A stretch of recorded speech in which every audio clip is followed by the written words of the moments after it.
Hello everyone. Now, during the last couple of weeks, I've been receiving messages from a lot of you asking me for recommendation on which mutual funds to invest.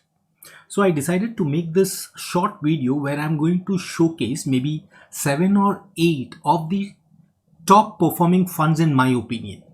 So if you want to know about these funds, do stick around till the end of the video and do not forget to subscribe to my channel and hit the bell icon so that you get notified every time I upload such content.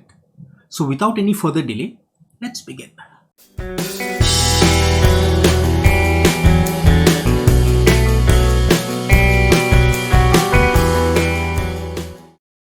Before we get on to the main content of the video, let me first put in a few disclaimers.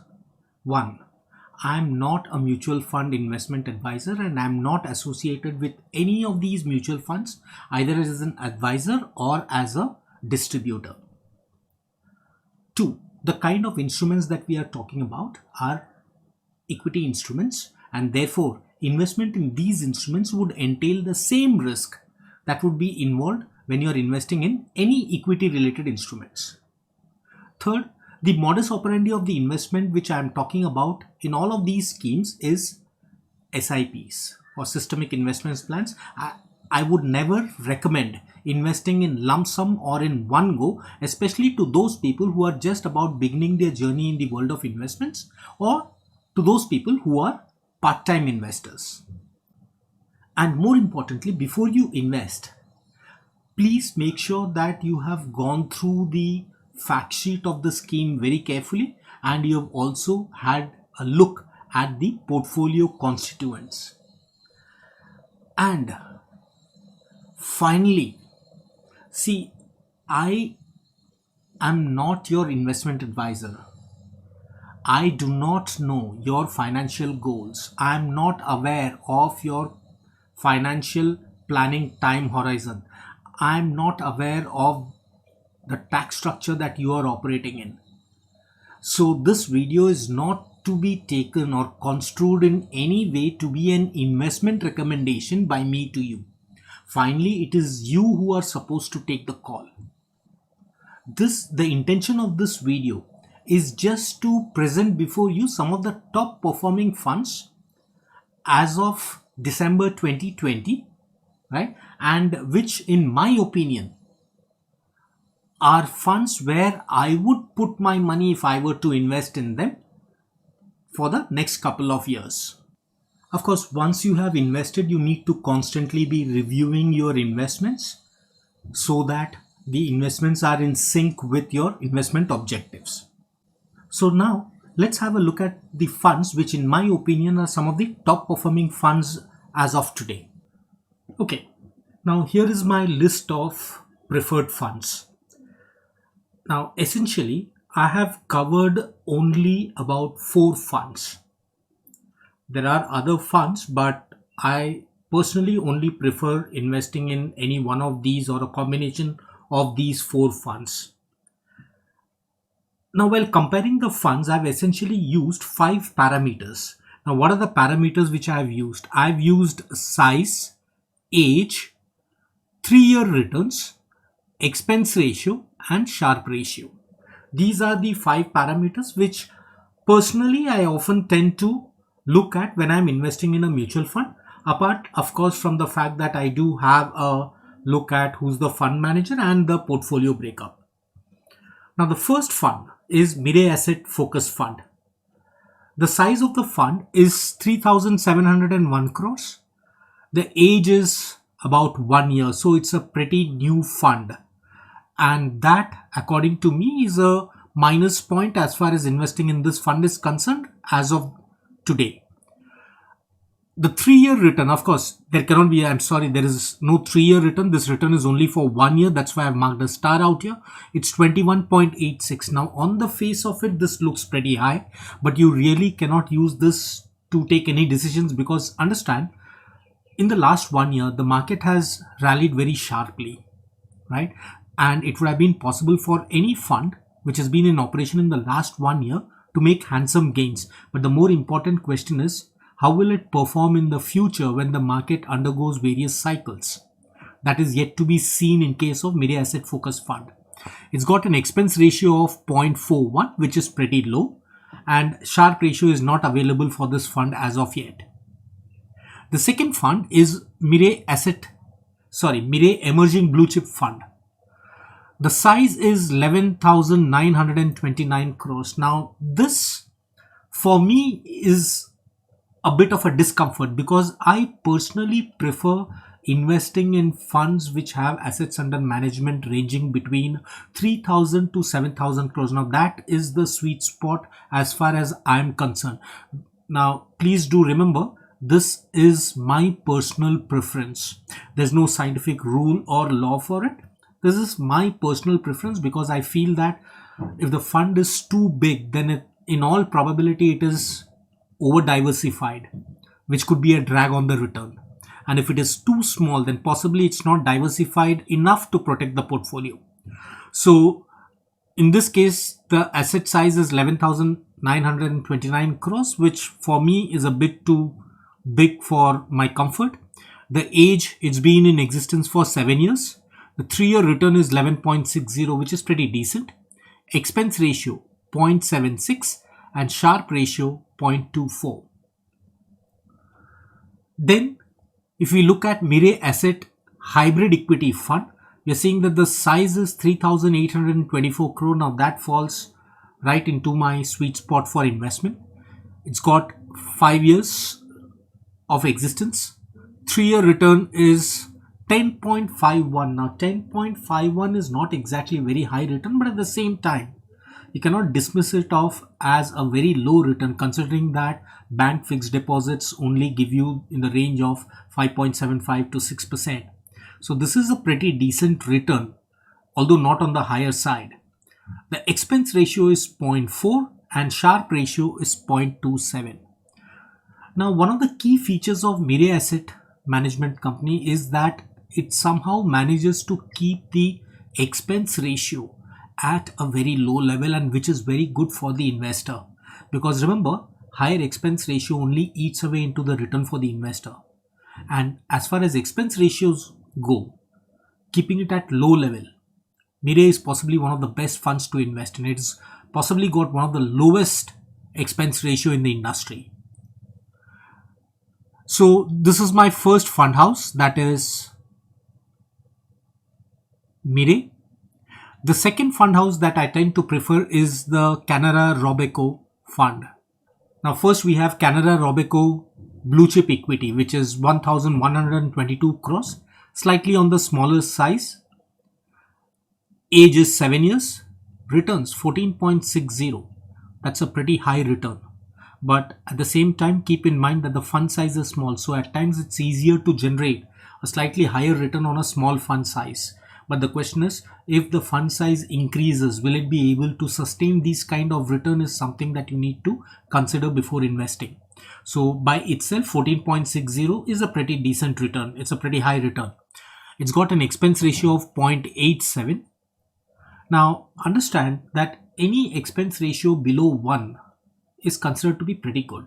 But the problem is, Mirae Asset has spoiled the investors so much that now even 0.87 looks high comparatively. Okay, but then on a standalone basis, keeping the expense ratio below 1 is a good sign. So it has kept the expense ratio at 0.87, and the Sharpe ratio, look at the Sharpe ratio, it's 0.47. That is beautiful. That is very impressive, because remember, a high Sharpe ratio is good for the investor. It indicates that per unit of risk taken, the reward is pretty high, right? So Canara somehow manages to keep the Sharpe ratio at a very high level, and that's a very good sign for the investor. Then we come to Canara Robeco Emerging Equities. The size is 6,880 crores. Again, right there at my sweet spot for investment. 7 years in existence. 3-year return 8.88. Now that's pretty low. I mean, 8.88 for investment in a mutual fund, and that to emerging equities, is pretty low. Expense ratio is 0.77, and Sharpe ratio, again, if you look at it, Sharpe ratio is only 0.2. So that indicates that this fund is not performing too great right now. Okay, but having a look at its portfolio, I'm pretty optimistic about this fund. Then we have Canara Robeco Equity Hybrid Fund. 3,906 crores is the asset under management, which is pretty good. 7 years in existence. 11.78% is the 3-year return. Again, pretty good returns. Expense ratio 0.85, and look at the Sharpe ratio 0.43. Very impressive. Very impressive. I mean, this is one of my preferred funds to invest in.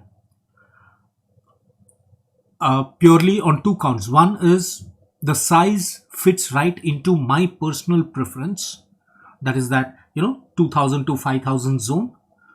And it's got a very high Sharpe ratio. And it's got a very beautifully constructed portfolio also. If you want, you can have a look at its portfolio on its site. It's got a beautifully constructed portfolio.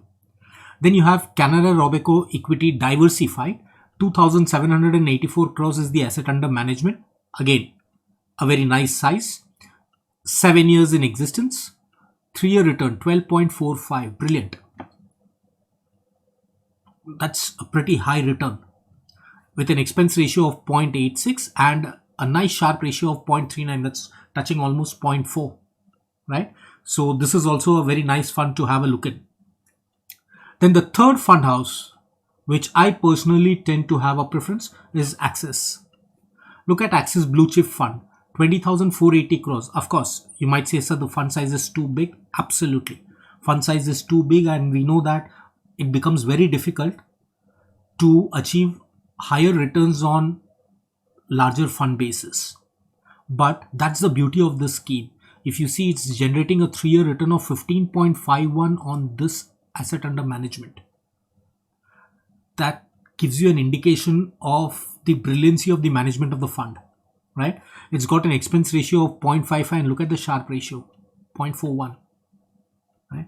That is why this, to me, is one of the most beautiful funds available in the market right now. Axis Midcap Fund, 7,878 crores. Again, decent fund size, 7 years in existence, 14.59% return, pretty high return. 0.57 is the expense ratio, and look at the Sharpe ratio, 0.42. Right? So if you notice, this Axis Blue Chip Fund and Axis Midcap Fund both have managed to keep very high Sharpe ratio while giving a decent return. Then Axis Focus 25, 13,359 crores. Again, the asset size is a bit too large for my comfort. 7 years in existence, 13.17 return, 0.66. But here you see the Sharpe ratio is only 0.25. That means don't just go by this absolute returns. This might be very high, but you need to see that per unit of risk that you're taking, what is the reward that you're getting.